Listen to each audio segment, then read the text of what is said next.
Salve, salve, salve, salve, rapaziada! Tudo certo com vocês? Como vocês estão? Espero que todos estejam bem. Vamos falar um pouquinho de mercado, um pouquinho de bastidores e um pouquinho dessa reta final de Campeonato Paranaense, no sentido de a Série B tá chegando e como a gente pode avaliar a montagem de elenco do Atlético, porque o Campeonato Paranaense serviu como uma espécie de laboratório, né? Muitos jogadores foram chegando ao longo da competição.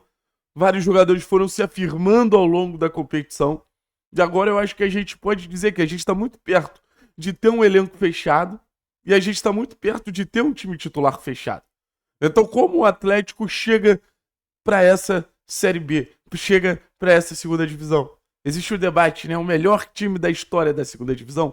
Vamos lá, vamos fazer uma linha temporal de todos os fatos que a gente traz aqui para aí sim a gente poder chegar nesse debate. Mas antes disso, vou pedir, se você gosta do canal 3 Pontos, se você gosta das nossas análises, não perde tempo, se torna membro do canal, me ajuda muito por apenas R$ 5 você ter essa possibilidade de se tornar membro do canal 3 Pontos. E se você quiser ajudar mais ainda, entra aqui no link da descrição que você vai lá para a Bplay Paraná, nossa nova patrocinadora, uma casa de apostas feita para você, torcedor paranaense. E olha o que a gente tem nos próximos dias, hein?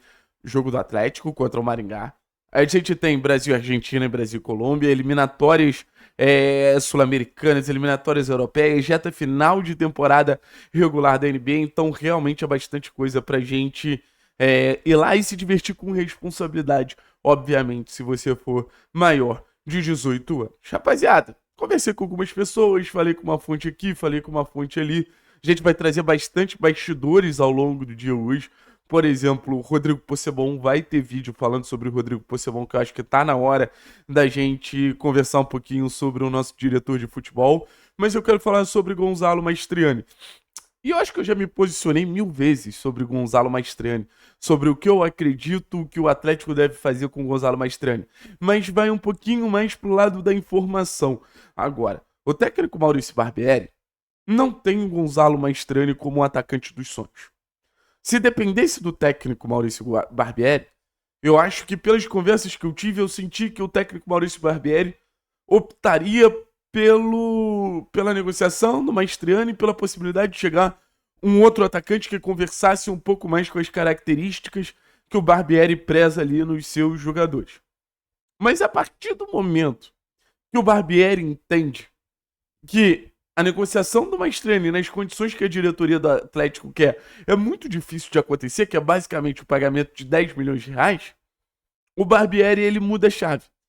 Ele começa a se aproximar mais do Maestriani, conversar mais com o Maestriani, motivar mais o Maestriani, para que de alguma forma ele consiga ser a sua melhor versão, para que de alguma forma ele consiga ser o melhor Maestriani possível. O desafio do Barbieri hoje é esse.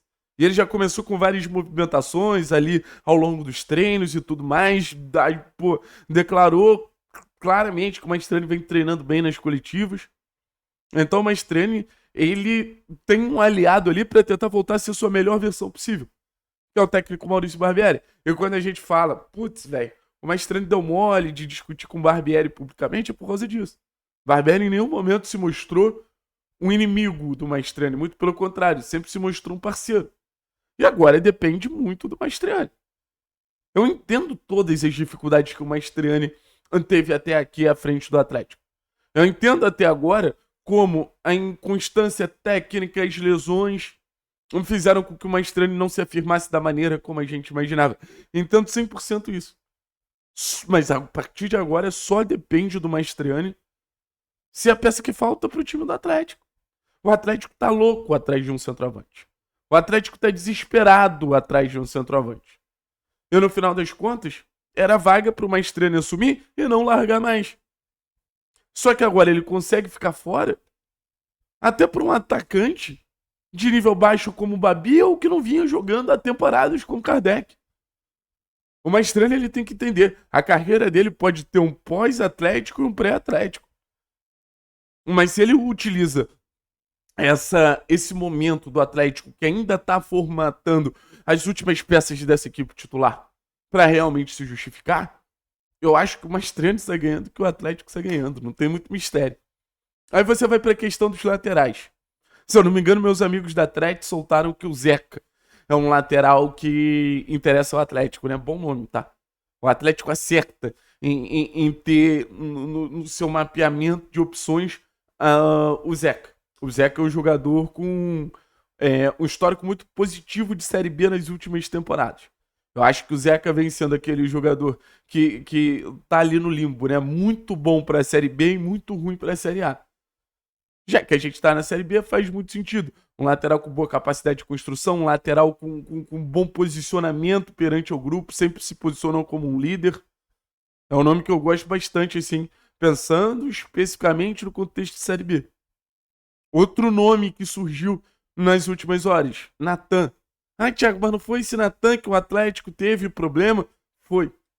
Mas assim, naquele momento a negociação acabou não tendo desfecho, o jogador chegou a estar em Curitiba, chegou a fechar com o Santos, depois foi pro Inter, no final das contas não conseguiu ter muita sequência em nenhum dos clubes e agora o Internacional parece não fazer muita questão da permanência do Natan. Se já não liberou o Natan, pode ser outra possibilidade. Mas o Atlético ele traça um perfil muito claro. Jogadores que podem ser tanto lateral direito quanto lateral esquerdo. Dificilmente o Atlético vai trazer um lateral direito e um lateral esquerdo. O Atlético quer um jogador que entregue essa versatilidade como o Dudu já mostrou ao longo dessa temporada, porque o Atlético também não quer um cenário de muitos jogadores para uma posição, sendo que no final das contas, se você tiver muitos jogadores para uma posição, você vai ter ali alguém insatisfeito porque no final das contas não está jogando. Então a informação que eu tenho sobre laterais é mais ou menos essa. E, cara, vamos falar um pouquinho sobre essa questão de ser o melhor time da história da Série B, né? Que no final das contas é um debate que eu acho que a gente nunca vai ter certeza. Putz, realmente a gente é ou a gente não é o melhor time da Série B. Mas eu acho que se tem uma certeza que pode ser difundida com tranquilidade, uma certeza que o torcedor do Atlético pode ter, é que o Atlético ele tem algumas situações para melhorar, para potencializar, mas mesmo com essas situações, o Atlético chega muito bem preparado para uma Série B. A Série B começa daqui a algumas semanas. E óbvio, a gente não sabe o que vai ser do Atlético na competição. Se o Atlético vai começar muito bem, se o Atlético não vai começar muito bem. Mas antes da competição, eu olho para o time do Atlético e eu vejo basicamente todas as posições com o Atlético com jogadores que para o cenário de Série B são relevantes o suficiente para a gente entrar como grande favorito dessa edição e como um dos times mais preparados das últimas temporadas. O Atlético não era para estar nessa Série B. Eu volto a dizer, mesmo com uma montagem de elenco de Série B, dá para dizer que o Atlético é um time de Série A na Série B. O Atlético, com o time que tem hoje, estaria na frente de vários clubes na Série A. Um Atlético com o Mikael, um Atlético com o Léo, um Atlético com o Tobias, um Atlético com o Zapelli, um Atlético querendo ou não com o Esquivel, um Atlético querendo ou não com o Mastriani, com o Velasco, com o João Cruz. O Atlético ainda tem uma herança da temporada passada de vários bons jogadores. Eu trouxe outros bons jogadores. O Léo, Fortaleza estava querendo levar. O Luiz Fernando, o Bahia estava querendo levar. O Velasco é um jogador que já se destacou absurdamente no futebol sul-americano. Aí você soma com o Luiz Fernando. Aí você soma com o Zapelli, que ficou da temporada passada. Aí você soma com o Filipinho, que ficou da temporada passada. Com o Mikael, que ficou da temporada passada. Aí você tem toda a expectativa com o Esquivel, que ficou da temporada passada. É um time que chega para competir no mais alto nível de Série B que a gente viu nas últimas temporadas. É um time que chega para ter um acesso tranquilo. É um time que chega se conseguindo ainda potencializar essas laterais e conseguindo fazer com que algum atacante encaixe nesse time. É um time que chega com mais certezas ainda e menos dúvidas. Valeu, pessoal? Então é isso, alguns bastidores para vocês. Daqui a pouco vai ter um vídeo, 1 hora, sobre o Rodrigo Possebon, que eu acho que vai ser um vídeo muito legal. E vamos falar bastante também de Atlético Maringá. Final, amanhã o Furacão tem o último jogo dessa semifinal, que pode botar o Atlético na final do Campeonato Paranaense. Valeu, pessoal? Tamo junto, é nóis.